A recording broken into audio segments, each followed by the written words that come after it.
Kakashi has a very powerful, interesting, and useful jutsu that he only uses one time in the entire series. It is a very specific jutsu with different properties than you might expect, and that jutsu is obviously going to be the Lightning Shadow Clone. I can already hear several of you saying, "No, Daigo, Kakashi didn't only use the jutsu once in the series, he used it twice." And that is true in the anime. However, I don't really count stuff that only happened in the anime. In the manga, Kakashi doesn't use the Lightning Shadow Clone against Obito in the Kamui dimension. He only uses it once in the fight against Spain in the Leaf Village. But let's talk about the Lightning Shadow Clone, why it can be so useful, and why Kakashi doesn't use it very often, even though it's good. Well, the Lightning Shadow Clone is a lightning release A-rank jutsu. Because it is a variant of the Shadow Clone, it can obviously interact with physical objects in the real world just like the real Kakashi can, and it can also use jutsus.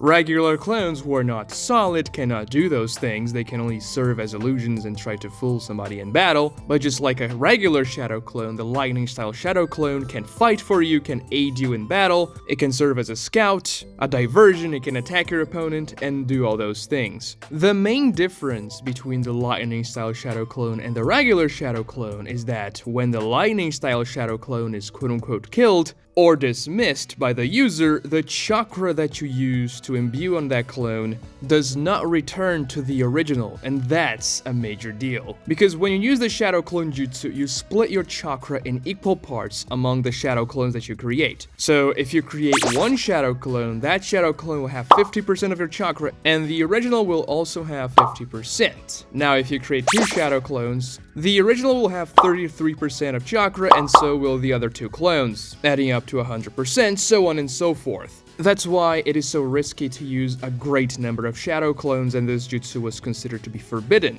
Yes, you can use the Shadow Clone Jutsu to produce one or two clones, that's not forbidden, but the multi-Shadow Clone Jutsu, the jutsu Naruto learns in chapter 1, is way too dangerous for most people to use because you're simply splitting your chakra into too many clones, and you're gonna remain with a pretty damn small amount of chakra which can actually kill you. Only somebody like Naruto or Hashirama can use that number of clones and still be fine. But the important thing about the Shadow Clone Jutsu is that the chakra comes back to the original when the Shadow Clone poofs. Yeah, if the Shadow Clone spends chakra as it's acting as a Shadow Clone, that chakra that it spends is not going to come back, but whatever chakra remaining on that Shadow Clone after it's destroyed will come back to the original. That does not happen with a Lightning Shadow Clone, which makes it using the jutsu even riskier. Because sure, it may be detrimental for you to split your chakra and use a Shadow Clone, for example, but at least if the Shadow Clone is destroyed, you're not gonna lose that chakra. But when it comes to a Lightning Shadow Clone, the risk is much, much higher.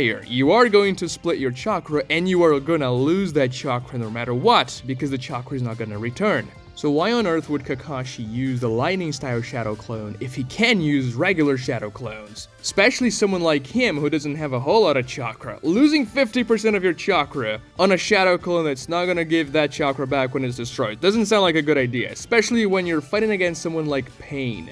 Well, that's because of the main property of the Lightning style Shadow Clone. It doesn't poof away like regular Shadow Clones, no. When the Lightning Shadow Clone is destroyed, it explodes into lightning, which can be very harmful to whoever is attacking the Lightning Shadow Clone. And because you cannot distinguish Shadow Clones from the original because you split the chakra equally between them, when the enemy is fighting your Lightning Shadow Clone, he's not gonna know it's a Lightning Shadow Clone. So, when he deals a finishing blow, quote-unquote, and kills the Shadow Clone is going to explode into lightning, and the lightning will deal substantial damage. That's exactly what happens in the fight against Spain, for example, when the Lightning Shadow Clone that Kakashi creates is dragged to the Asura Path, and the Asura Path impales Kakashi with that massive blade of his, but that was a Lightning Shadow Clone which explodes into lightning and essentially paralyzes the Asura Path, allowing Choza and Choji to punch them down. I mean, one of them tries to punch the Deva Path, the other tries for the Asura Path, and because the Asura Path couldn't move, it couldn't dodge the massive punch, which took the Asura Path out of the fight for a little bit. It wasn't completely destroyed, but it was heavily damaged. When Kakashi uses the clone to fight against Obito and borrows the lightning shadow clone on the ground, and Obito thinks the real Kakashi is the one who comes off the ground, but no, it's just a lightning shadow clone that explodes into lightning. The clone paralyzes Obito and allows Kakashi to land a follow-up kick. And that's another good property of the shadow clone, because the clone doesn't have to be destroyed for it to explode into lightning. No, the user can command the clone to dissipate like he would do to a regular shadow clone, but instead of poofing, it's just going to explode into lightning, and that's the main thing about the lightning shadow clone. It can be used offensively in this surprise attack, and this is very difficult to be avoided because, as I said, you cannot differentiate between the original and a shadow clone. The only person who could differentiate clones was Madara when it came to Hashirama's wood clones and the real Hashirama. We don't know if he could do that with shadow clones. It's likely, but maybe the shadow clones are even more difficult for you to tell apart. But Pain, with the Rinnegan, and don't forget, Nagato's Rinnegan was actually Madara's Rinnegan, could not differentiate between Kakashi's lightning shadow clone and the real Kakashi. But yes, Kakashi's lightning shadow clone managed to paralyze the Asura Path, but it couldn't finish the fight. Now, the reason why Kakashi wouldn't spam the jutsu is because it spends a whole lot of chakra. When Choza arrives to help Kakashi out in the fight against Pain, he asks Kakashi if he has any chakra left, and Kakashi says, "I've already used my lightning shadow clone, so I'm below 50%, which is a bad thing, right? Kakashi didn't have much chakra left at that point of the fight. Because for you to use a lightning shadow clone, you're going to split your chakra equally between you and the shadow clone. So that shadow clone Kakashi created had 50% of the chakra Kakashi had left at the point of the creation. So let's do a little bit of chakra math here, because it's interesting for us to realize how much chakra the lightning shadow clone would have spent. Kakashi arrives to fight against Pain. He saves Iruka, breaks the Rinnegan rod, and then attacks Pain. Pain tries to land a kick on Kakashi, but Kakashi ducks and uses an earth wall to essentially pin Pain down and ignites a Raikiri, aiming for Pain. He misses the Raikiri because Pain stabs him with a Rinnegan rod, disturbing his chakra, and then Pain uses the Shinra Tensei. Now, it is very much implied that Kakashi was still the real one, the one who saved Iruka. But it's after the Shinra Tensei, when the battlefield is disrupted and a lot of rubble flies, that Kakashi creates the lightning shadow clone and the real one stays hidden. So the real Kakashi spends a little bit of his chakra with a Raikiri and a stone wall for him to attack Pain, and after that, he split his chakra in half to create the shadow clone. In Naruto Part 1, we know that Kakashi could only use 4 Raikiris a day, Sasuke could use 2 Chidoris. It's heavily implied that Kakashi's chakra reserves grew exponentially pretty much in Naruto Shippuden, because now he's using Kamui and other things. So I guess we can assume he definitely can use more than 4 Raikiris a day. If we're doubling that, let's assume he can use 8 Raikiris, for example. So he essentially spends a Raikiri charge and he uses an earth wall, which I guess it's fair to say would bring Kakashi down to about 80% of his chakra, especially because he's obviously using his Sharingan at the time, and that increases the amount of chakra he spends with every jutsu. So for a rough estimation, we can say that after that first Shinra Tensei Pain uses, Kakashi is at about 80% of his chakra, and that's when he uses the lightning shadow clone. Meaning that when he uses the clone, he splits the 80%, so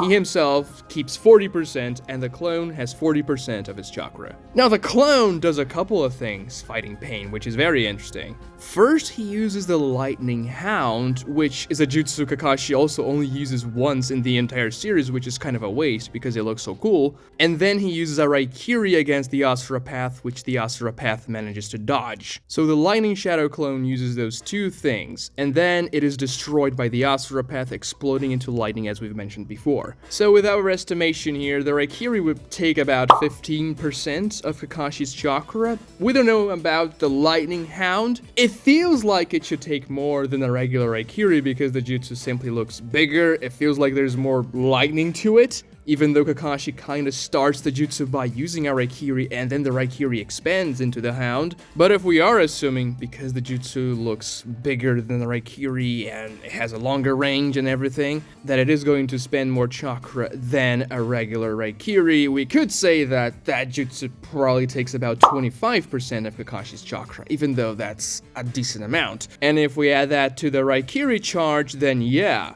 That's 40%, meaning that the 40% that Kakashi had split into that shadow clone would be completely depleted by the time the shadow clone explodes into lightning. Which, yeah, that's probably why Kakashi kinda let himself get hit by the Asura Path at that point, because the shadow clone couldn't really do much else using jutsus. So when Kakashi says that he is a bit below 50%, it makes sense, because that Kakashi, the original one, had 40% of his whole chakra. As if regardless if the lightning shadow clone used everything it had or not, the chakra does not return to the original, so those 40% the clone had were all gone. And after that, the original Kakashi uses one Raikiri against Tendo, which the Asura Path intercepts and blocks, which is another 15% or so down to 25%. Plus 2 charges of Kamui, which, with his remaining 25% of chakra, deplete him completely and he dies. So would a single charge of Kamui spend less than a Raikiri? No, I wouldn't say so. I think a single charge of Kamui would spend about 20% of his chakra. So the second charge, when he's down to 5%, would kill him because he's going beyond his limit. So that's essentially the math for Kakashi's chakra in the fight against Pain. And it's also one of the reasons why using the Lightning Shadow Clone is risky for Kakashi, because as he doesn't have a whole lot of chakra to begin with, splitting it in half and knowing it's not gonna return may actually be very bad for him. And we see in the fight against Pain that he literally dies because he lacks chakra in the end. Another possible limitation of the jutsu are the abilities that the Lightning Shadow Clone is capable of using. And I say possible limitation because this has never been confirmed nor denied. However, it is heavily implied. You see, as I said before, Kakashi's Lightning Shadow Clone only uses 2 jutsus against Pain, the Raikiri and the Lightning Hound, and they so happen to be 2 lightning-style jutsus, created by a Lightning Shadow Clone, meaning that it is likely the Lightning Shadow Clone can only use lightning-style jutsus. It would make some sense, right? Now, because Kakashi doesn't use this jutsu anymore, we don't have much of a sample size for us to understand whether or not Kakashi can use jutsus other than lightning style with his Lightning Shadow Clone. Even in the anime, when he used the jutsu against Obito, the clone doesn't use a jutsu against Obito, he just explodes into lightning. But there are other elemental style clones that we can take a look at and try to find out whether or not elemental style clones are limited by their own element. Starting with the water clones, these seem to be pretty much limited to water style itself. When Kakashi uses a water style clone against Itachi, he only uses a water style barrier. Now, it may be because Kakashi was on water, and so using a water style barrier would be the fastest way for him to protect himself from Itachi's water style attack. But when other characters use water clones like Zabuza and Kisame, they also only use water style jutsus with them. And you may say, well, those 2 characters only use water style to begin with, so it doesn't really matter, does it? And that's true. We never really see Kisame or Zabuza using anything other than water style. I mean, I guess you can say Kisame can use the Samehara to drain chakra, but the water clones don't get the sword anyway, so they cannot get the benefits from it. When Onoki uses his stone clones, he also doesn't use a jutsu that's not earth style with his stone clones. Now, the stone clones are capable of flying, but it is heavily implied that the flying jutsu Onoki has access to is a variant of the lightweight boulder jutsu, meaning that it is an earth style anyways. There are no wind style clones or fire style clones, but those we get here seem to be limited to their own element. I mean, it would be kinda weird for a water clone to be spitting fire. I don't know, it just doesn't fit. But there is another type of elemental clone, one that is done with a KK Genkai, and that's going to be the wood clone. Now, the interesting thing here is that wood style is a fusion of earth and water style, meaning that the clone can probably create water and earth style jutsus at least, on top of the obvious wood style. I mean, we see Yamato using wood clones that use wood style, but when we go to the War Arc and Madara is fighting against the 5 Kage, he uses 25 wood clones, and then he has the famous phrase, "Would you like them to use the Susanoo or not?" The Kage are in shock, they don't answer, and Madara answers for them using the Susanoo. All 25 clones activate it, meaning that they at least have access to one ability that is not related to wood style, earth, or water style. Also, one of those Madara wood clones casts Ocular Genjutsu on the Raikage, meaning that they can also do that one. So unlike all the other elemental style clones, the wood clones seem to be able to do more stuff, or every clone can pretty much do anything, it's just that Madara was doing more things than usual. Then again, the Susanoo or an ocular genjutsu don't have anything to do with elemental transformations, and so they don't really contradict the nature of the wood style clone. It would be weirder if a wood style clone was using fire style, for example, something that Madara is obviously capable of, and yet none of his wood clones ever use fire style. Even though Madara himself was using fire style against the Kage in the fight, and the clones, they just weren't. So when it comes to the lightning style shadow clone, it's likely that either it can only perform lightning style jutsus, or it can perform lightning style jutsus plus jutsus that do not have a nature transformation. Like if Kakashi's lightning style shadow clone were to cast ocular genjutsu, that could probably work, cast through the Sharingan of the clone, but if Kakashi were to use, for example, an earth wall, then it's likely the lightning shadow clone wouldn't be able to produce it, simply because it's not the same element as the clone. Watch this video right here to find out why Kakashi didn't go blind using Kamui so much during the series. Don't forget to like, subscribe, please ring notifications as well, those are very helpful and they take only 5 seconds for you to do it. And thank you so much for watching.